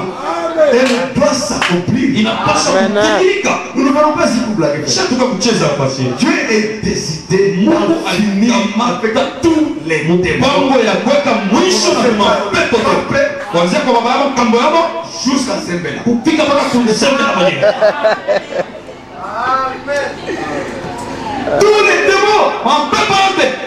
Personne ne peut se tenir debout devant un vrai fils de Dieu. Hakuna hata mama anaweza kusimama yulu kumgari ya mtoto Ce kama fils-là est dans le péché. hata kama ule mtoto kama Les mzambi. démons ne peuvent rien faire. Mapepo yote fanya Parce que kitu. Jésus est descendu dans le péché des enfants de Dieu. Alishuka zambi ya watoto ya Mungu. Dans le sabbat du diable. Mwile sabato ya C'est là shetani. qu'il est descendu. Alléluia. Il trouve les enfants de Dieu. Anakuta Et kwenye il Mungu. sort. Anatosha mule. Le Père fait. Baba anatenda. Le Fils fait aussi. Mwana naye anatenda. C'est le plus l'esprit qui chasse les démons. Haina tena roho iko C'est nafukuza le pepo. corps qui chasse le corps. Ni mwili sasa iko nafukusha mwili ingine. L'esprit de Dieu Roho ya Mungu chasse l'esprit du diable. inafukuza Et le corps de Dieu sasa chasse mwili ya le Mungu corps du diable. inafukuza na mwili ya shetani. Le corps sortira comme une parole. Mwili itatoka sawa neno. L'esprit sortira comme une parole. Roho itatoka sawa neno. Quand Jésus parle. Wakati Yesu anasema, Amen. amen. Il y a par exemple, tu as comment on appelle cette bosse là. Huko na ile kabusi Et ton grand-père est dedans. na baba yako kama nenda kambo yako. Amen. Amen. Il a pris les petits secours de chez lui qu'il a mis là-bas. Anabeba ile kishukuri ya kwake anaweka pale. Et quand tu vas chez lui à la maison, Wao unaenda kule kunyumba, chez lui à la maison, Quoi qu'il vous il a dise. un secours à la maison. hebu na ile Et kishukuri. ses toilettes sont au sommet du secours. Na ile msalani yake kuila ile kishukuri. Et il prend ça, il met sur moi. Na anabeba ile sasa anaweka pa mkongo yako. Et toi, tu marches pour ça. Wewe unaanza kutembea hivi. Dans le sabbat du diable. Mu sabato ya shetani. Pendant que je parle, je suis comme ça. Wakati unasema Je basuli. ne fais pas les embarrasses. Mimi sifanye théâtre. Chacun te voit avec Kisukulu. Huku mtu bwana kishukuru. André, Ingia et tu vas dans les Kisukulu de ton na una tembea na ile kishukuru kambo yako. Jésus descend là-bas. Yesu anashuka pale. Quand il dit, quand vous sortez, Wakati anasema kambo toka. il sort les cambos, Kambo inatoka. l'Esprit de Dieu. Ile roho ya Mungu ndani ya Yesu Sort les cambos. inatosha ule Et kambo. le corps de Dieu Hasa mwili ya Mungu et la parole ile kuneno enlève les Kisukulu. inatosha ile kishukuru kinajimika hapo. Et tu mets debout. Ona shimonyoroka. Si tu n'es pas habitué, tu vas continuer à marcher comme ça sans Kama Kisukulu. uzobelee utaanza kutembea mpaka hivi sawa na kishukuru. Parce que tu es tellement habitué. Maana unaisha kuzobelea sana kutembea hivi. Quand Jésus te dit, oh, quand même. Mpaka ile unasema Du coup, il n'y a plus de Kisukulu. hakuna kishukuru. C'est la parole que vous écoutez. Ni neno hili unashikia. Si tu es de Dieu, Kama uko wa Mungu, dans le sabbat du diable, msabato il shida. est impossible Inashindikana que les démons résistent. mapepo ibadeka. Et l'esprit, Na roho et les corps. na mwili Ils doivent disparaître. inapaswa kupotea. Quelle que soit la maladie, Ingawa moja le fils agit parce que le père agit. mwana anatenda juu aliona baba Le anatenda. père pour étonner le diable. Na eko haifanya ndio kumshangaisha Il ne shetani. fait pas des choses auxquelles le diable est habitué. Non. Asifanye vile vitu shetani anaisha kuzobelea. On fait un numéro, donc faire des numéros. Il se dit, mais c'est quoi ça? Ni nini? Dinamupita. Ça lui dépasse. Il ne peut pas le dire que Dinamupita, non. Il Asiwezi kusema est vinampitia. mkubwa, il doit se respecter aussi. Il est grand quand même, anapaswa kulipa heshima. Mais il va parler. Lakini Mais atasema nini? mais c'est quoi? Dinamupita. Ça lui dépasse. Même quand tu lui dis, sors-le Jésus. Atakwambia toa jina la Yesu. Puis j'ai mis, puisque Sasa je parle il a commencé par dire, Niki nini? Anaanza kusema c'est quoi ça? Ni mkubwa tu kuna mseme chez lui. C'est parce qu'il est grand. Pika tena. Fais pas encore. Amen. Amen. Il va disparaître. Atapotea. Il est impossible qu'il résiste. Haiwezekana Il résiste lui. ajame shetani. Écoutez. Ushikeni. Car, Ma. comme le Père ressuscite les morts Sawa vile baba anafufulaka wafu. et donne la vie, Anawapa uzima. ainsi le Fils Jo vile mwana donne na la vie analeta uzima à qui il veut. wala anataka. Comme il a fait comme Sasa veux-tu être guéri? unapenda kuona Jésus voulait que Yesu cet homme alipenda soit kusema guéri. ule mtu aponeshewe. Ce n'était pas le désir de cet homme. Haikuwa kutaka kwa ule mtu. Cet homme ne savait pas qui était Jésus. Ule mtu akujua hata sasa Ça sana. ne compte pas ces choses. Haibalulake ile. Si toi tu ne sais pas, Kama ujue l'homme qui est en toi sait. hasa ule mtu yeye anakuyaka ndani yako Et ça suffit. na kunenea. Comment tu veux quelqu'un là-bas? Dans le monde. de Jésus. Kuchina Ça ne Yesu. marche pas. Abiende. Il le répète ici. Eko narudia Celui qui est à l'intérieur ule ndani. ne connaît pas le nom de Jésus. Ashiye jina la Yesu. Abiende kapi Et gani. celui-ci, Huyu dans sa tête, ne connaissait même pas qui était. huyu ashikuyaka hata Yesu alikuwa anajua. Donc Jésus l'a guéri. Yesu alimponya. Il ne savait pas qu'il fallait croire à la foi en Jésus. Ashikuyaka sasa anapatali kuweka imani ndani ya Yesu. Ashikuyake.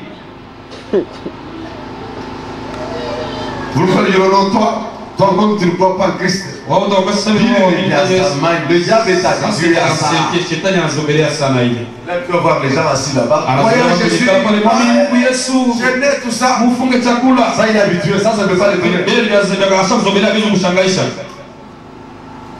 Mais que Jésus croise un receveur comme celui en culotte. Yesu akutakishana tu na convert moya kwa shoma nguo ukakabutulu. Je n'ai pas d'argent pour entrer. Mimi na makuta kwa Pour kuingia. payer les délais. Parce que Kunilipia. Siwezi.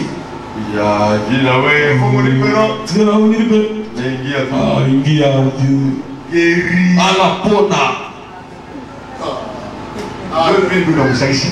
C'est ce qui fait étonner le diable. Mais il est entré ici comment? Je ne l'ai pas entendu croire en Jésus. Sikumshikia na mimi Yesu. Je ne l'ai pas entendu. Sikumshikia na mimi. Comment il est entré? Alikaje huyu? Des choses qui étonnent. Vile vitu vinashangaisha. Des choses qui sortent de l'ordinaire. Vile vitu vinatokea mule mwanzo ya Mungu. Amen. Amen. Quelque chose de particulier. Kitu kia upekee. La plénitude de la puissance de Dieu Tele ya uwezo ya ne Mungu. demande pas ta foi. Ailombake imani yako.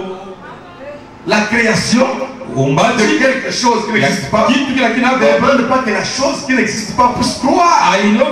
Croire comment alors la puissance de Christ n'a pas besoin de ton aide.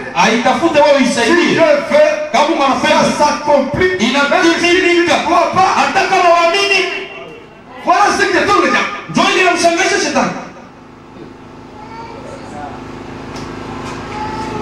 Amen. Voilà pourquoi Jésus l'a beaucoup étonné et lui il ne cherchait qu'à le Dieu. Le Père ne juge personne. Amen. Lui qui ressuscite les morts et donne la vie. Le Fils donne la vie à qui il veut. Pas au saint. Pas au saint. Aux 3 fois saint. Le diable combat les 3 fois saint. Dans les choses de tous les jours, parmi les gens saints là, que Dieu fait des choses. Ça sont les choses que l'on est habitué. Il n'est pas parmi les pécheurs. Il reste redoutable. Vous pensez vraiment que le voleur a encore la pouvait être sauvé? Vous pensez vraiment ça? Lucifer pouvait imaginer que son enfant là, à la croix là, il était tellement noir, il n'y avait aucune trace de Dieu dedans. Seul Dieu pouvait voir ces traces. Mais Dieu avait tellement mis d'obscurité. On ne pouvait rien voir de Dieu. Mais il l'a quand même sauvé. Voilà ce qui étonne. Là où on attend le moins,